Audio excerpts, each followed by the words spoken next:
परिधान करी कार्य जोगदेले ओडिशा अणगेजेटेड वन कर्मचारी।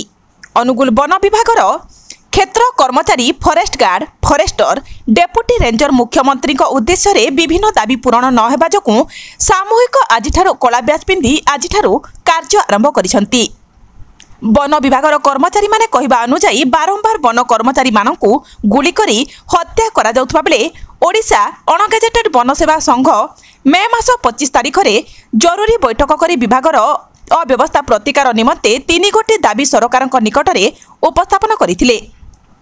सरकार पक्षरु चलित मास 8 तारिख सुधा पदक्षेप नेबाकू दाबी करथिले मध्य सरकार कोनोसी पदक्षेप ग्रहण कले नाही, जहा फल रे संघर निष्पत्तिनामा नंबर 189 मे मास 25 तारिख अनुजाई अनुगुल फॉरेस्ट सर्कल अंतर्गत समस्त क्षेत्र वन अधिकारी माने deputy ranger forester forest guard तांको प्रति करा जाउतबा अवहेला प्रतिवाद रे सामूहिक छुट्टी रे रही अनशन करने को बाध्य हेबे बोली कहिसंती।